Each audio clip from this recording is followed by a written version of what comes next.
Okay, great. Can you can see my screen now with your material? Relationship between negative childhood behavior experience and antisocial behavior. Okay. Looks good. Little picky thing. Capitalize the B here. It's just inconsistent with the rest of the look. Violence at a young age. Okay. Okay.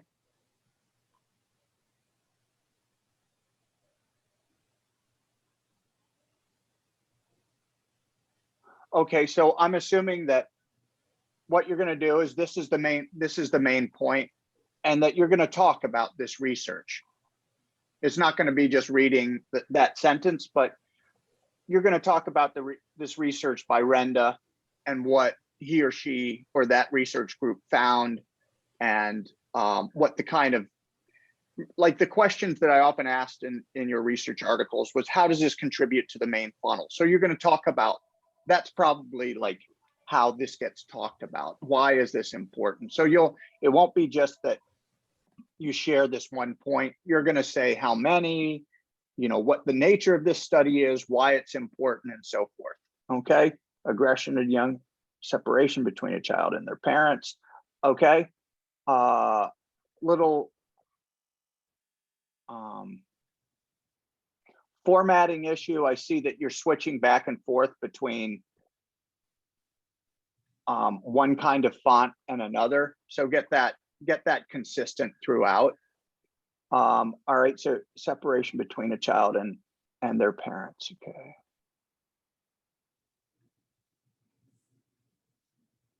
Okay.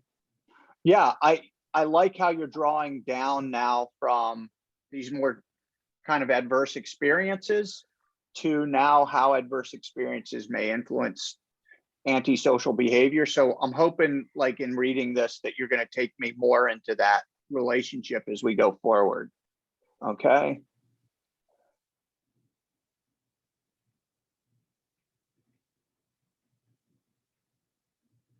Okay.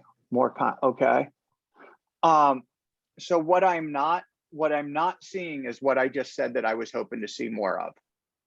Right. So some more attention to how these kind of adverse experiences have been shown in previous research to be associated with negative behaviors or antisocial behaviors of one kind or another. And I know you guys have that research, but a bullet point or two, adverse parental neglect, abuse, and antisocial behavior right here might be helpful, and discussion of 2 or 3 articles that have shown this connection in the past.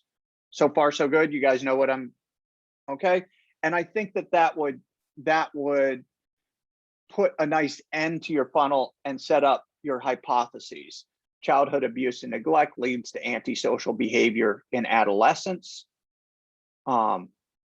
Let's get rid of the word lead and use the word is associated with. Okay, because we're not really doing a true experimental design where we're manipulating something and seeing what happens. We're just looking at relationships that are currently existing. So nobody's being manipulated. You know what I'm saying? We're just asking questions and seeing how certain kinds of answers line up or associate with other kinds of answers. So let's change this to childhood abuse, neglect, and adverse experience is associated with antisocial behaviors. A child's home environment. Okay. Well,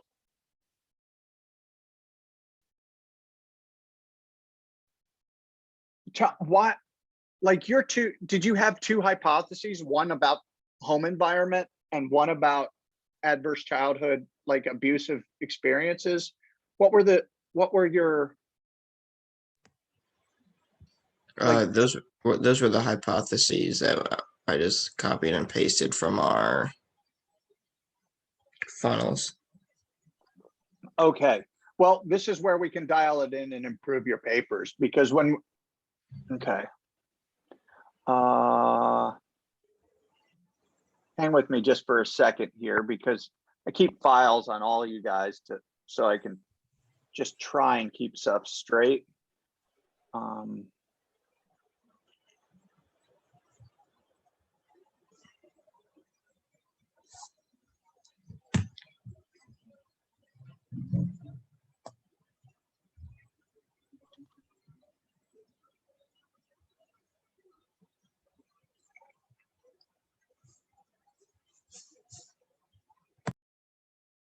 So your hypotheses have to line up with the analyses that you did, right? So they represent questions that then get analyzed statistically. So each of these items has to line up with one of your analyses. And so I'm looking at, I'm going to do a different share here.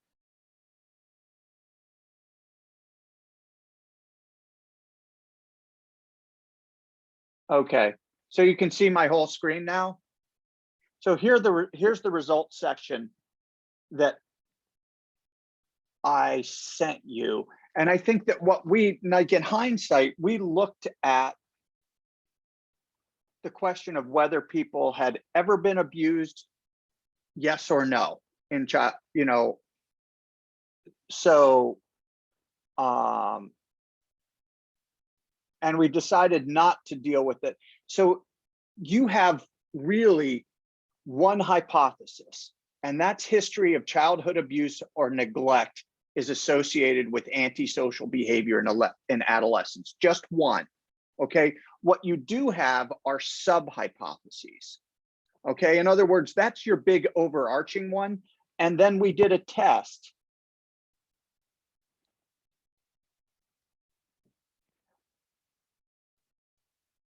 Okay.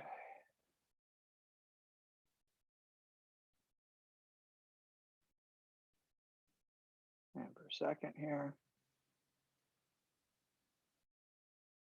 Yeah. Okay, so this is the main screen for your hypotheses. So ever abused, yes or no, right? There's our two groups. So, right, so now we've got our groups here, yes or no, and then antisocial behavior, right? Which was this composite score that we had that we put together in order to assess kind of a general tendency towards antisocial behaviors or reporting antisocial behaviors of all kinds. Do you remember? So far, so good. So our main test is this first one, right? Does abuse and neglect history associate general trends towards antisocial behaviors? And we got a p-value of 0.13, but we know that that's one-tailed. In other words, that we expect that people who have had, the research suggests that people who have had abuse and neglected histories in their childhood would show more antisocial behaviors. So this is really 0.067, right? 0.067. So it just misses 0.05, but we're still going to report on it. The numbers are so small. My guess is if we had 10 more people, it would have been a significant difference. So then we had these other sub-hypotheses that just examined whether some of their questions, was their childhood troubled? And did I consider myself close? So the main hypothesis is just this one, right? One hypothesis, one answer. And then we have this kind of sub-analyses that children that were ever abused, yes, or that were abused would report being raised in more violent households, consider their childhood troubled, and not be as close with their relatives. Okay, so those are kind of secondary analysis. Okay, I'd throw those in because for no other reason than you got huge results with those three. Xenia, do you follow me? We can go through this bit by bit if we need to, right? And how to chart it out. I'll see where you're at, but yours is simple. I would get rid of, so let me be real clear. I would get rid of this item because you really didn't assess it. Okay, you assessed a simple question based on people's reports of ever being abused or neglected. They went to one side or the other of your study. And then you looked at their antisocial behaviors. One question, and then you looked at some other side questions that maybe weren't direct hypotheses, but it helped you to understand who was in your group. Okay, well, we can walk through that easily, and I'll do that in a little bit. Okay, let me continue here. Okay, so here's your, okay. Okay.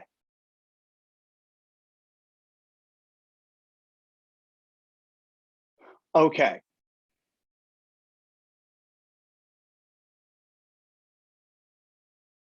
Now what I would, okay.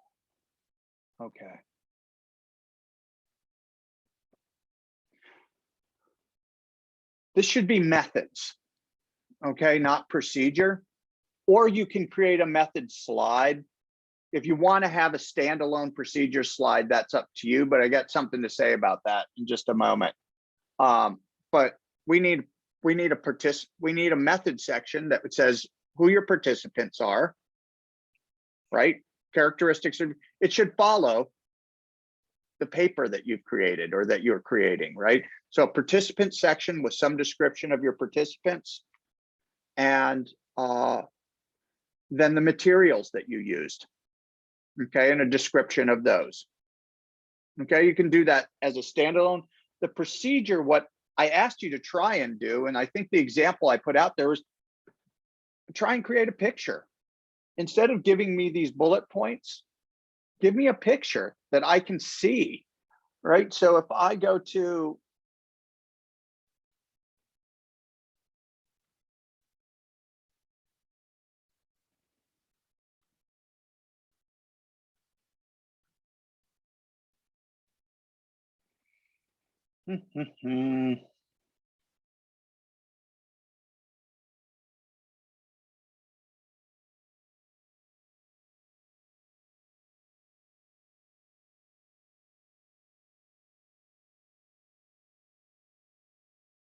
notice, here's what I'm looking for you guys to use as the template, right? And this part is missing. Describe participants, describe your survey, but here's, like for you guys, you start with an initial sample of something like, I don't know, is it 27 or something like that? How did we split them? Based on their responses, right? Ever abused or neglected, we have yes and no over here, right? So if we change good sleep to yes and poor sleep to no, and this is just response on ever neglected, it pushes them to one side or the other. What are your ends? So it's yes is 10, no is 16. Okay, 10, this actually is 16. Okay, there you go. And then your dependent variable is score on your antisocial behavioral measure. Okay, which is your own measure. You can describe what that measure is. We do a t-test of those. You can also include responses. So you've got your main hypothesis, which is your antisocial behavior measure. But then you've got like these kind of sub-analyses that have to do with reporting of troubled childhood and what else was it? Closeness with other relatives, raised in household with abuseful. Actually, just omit this one right here because it's kind of assumed, right? So just these two, childhood is troubled, closeness with parents and relatives, right? So you just have three analyses to report. Okay. All right. But this is what I want to see, something like this that allows you to walk your audience through what you did. It's much better than just a bunch of bullet points. Okay, much better for you guys to pull off when you're describing your research to your classmates. Okay, study design. Okay. Yep. I like that you're doing this. This is clear. These can all be integrated into the picture, right? So this becomes kind of your notes on what you're going to say as you're walking the audience through your graph. Results 1.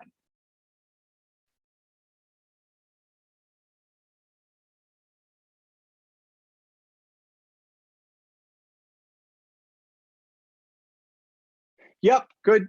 I think this shows up in the discussion section, right? I mean, you can say it. Actually, I'll let you say it there. Usually results are just reporting what you have. It's really factual, but go ahead, because that's probably worth saying. I think that you need to put the data here, which is, the T was minus 1.45, P one-tailed 0.067, right? So if you did that, it communicates just how close it was, but it just didn't quite hit it. Okay, violent household.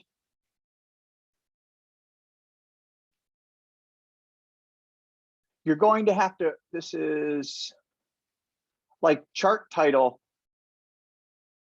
Okay, here's what I would do if I were you guys. I would make this one all by itself chart. Okay, then I'd get rid of this right here. So I'd get rid of this one and I'd make this the results for your second. Right, so report on this one because it's your main hypotheses. You see, the first hypothesis was that children who report neglect or abuse in childhood would show greater antisocial behaviors. This was not supported, but probably with a few more people would have been, right? It was at 0.067, 0.05 was your cutoff, right? The second analyses, you don't have to call it a hypothesis, but the second analyses examined whether children or people who had been neglected or abused in childhood reported their childhood as being troubled and whether they had what the closeness of their relationship were with their parent. And as you can see, like, I don't know what these mean right here. Like, you have to tell me what those numbers mean. It can't be just that one is greater. Like, it depends on how they reported. So what does that mean right there? So here's the yes group, troubled childhood. Does that mean that they were more likely to report a troubled childhood? Somebody? Sorry, what? This one right here. Interpret this troubled childhood graph for me. I believe the blue was no, and the other one was yes. Blue is yes. When I try to copy and paste it with all the numbers, like in the graph, the numbers didn't transfer. Okay, well, this thing that says chart title, yeah, get rid of that, but you can always fill the audience in that this is a big difference, significant differences. Like, I can interpret it. You should be able to do it. It's your data. So I'm going to let you guys, you're going to have to show this to people and tell them what it means, each one. So, okay, you're going to now, so here's my instructions to you. This first ASB score is going to be a standalone chart for your results 1, your test of your main hypotheses. Okay? Yes? Okay. Yep. Your second chart will just be troubled childhood and close with. So you're going to just take this, pull that out, and you're going to drop it down here, and you're going to explain those results. Sound good? Okay. Mm-hmm. All right. Discussion section. Okay. I'll be curious how you do that part. It looks okay, except that this looks weird right here. Okay. That may just be like sometimes when you translate something to a PDF, that happens. Any questions? Good. Okay. All right. You guys are in a good starting place for sure. So the changes that I'm suggesting that you make will really sharpen this up and try and get, you know, the structural stuff in place, maybe over the course of today's class, best you can. And then you guys have to figure out who's presenting which part of this and help that, and then start working on each of you all's individual delivery. Sometimes you just give one person the method section, one person the intro section, one person the results, one person the discussion. You can do it that way in a group of 4. It works okay. But you all decide amongst yourselves how you want to do that. Okay. Any questions? Okay. You guys have work to do. Good job. Thanks for working hard and getting this in this morning. I'm gonna shove off to talk to some other groups, and I'll save this recording, and